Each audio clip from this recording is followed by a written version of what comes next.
పాప బతికే ఛాన్సెస్ ఉంది, కానీ మీరు డబ్బులు పెట్టుకెళ్ళితే కంచి కామహోటి హాస్పిటల్స్ ఉన్నాయి మెడ్రాస్లో, అక్కడికి తీసుకెళ్ళమని చెప్పారు.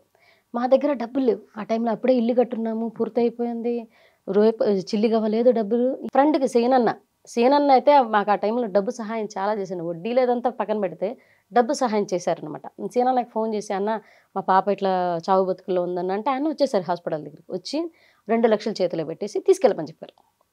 మాకైతే మేము ఎదిగేటప్పటి నుంచి, మేము ప్రేమించుకున్నప్పటి నుంచి మాకు సపోర్ట్గా నిలబడింది, ఈ రోజుకి సపోర్ట్గా ఉన్నది మా సీనన్నే, నెల్లూరు సీనన్న. వెళ్ళిపోయామన్నమాట.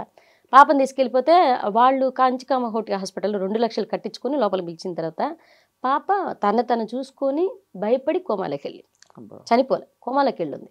పాప బయట రావడానికి ఇదంతా ఈ ట్రీట్మెంట్ అంతా అయ్యేసరికి 22 రోజులు పడుతుంది. 22 రోజులు ఐసీయూలోనే ఉన్నాం. ఐసీకి ఫర్ డే 8,000 అప్పట్లో 8,000 ఓన్లీ దాని రెంట్ మాత్రమే, ఓన్లీ రెంట్ మాత్రం 8,000. ట్రీట్మెంట్ మళ్ళీ చిన్నపిల్లల డాక్టర్ వస్తారు, ఎందుకంటే ఈమె కోమాలో వెళ్ళిపోయింది. మళ్ళీ మాతంగి మేడం అనమాట, ఆమెకి ట్రీట్మెంట్ చేసిన ఆమె, ఈ కాలిన దానికి ఆమె ట్రీట్మెంట్కి వేరే, ఈయన ట్రీట్మెంట్కి వేరే. మొత్తం ఈ 22 రోజులకి 8 లక్షలకి పైన అయింది మాకు. మా అమ్మ మా అత్తగారు ఒక పాపని కూడా చూసుకోలేని అంత అసమర్థురాలా నువ్వు అన్నట్టుగా బిహేవ్ చేసి తిడుతున్నారనమాట.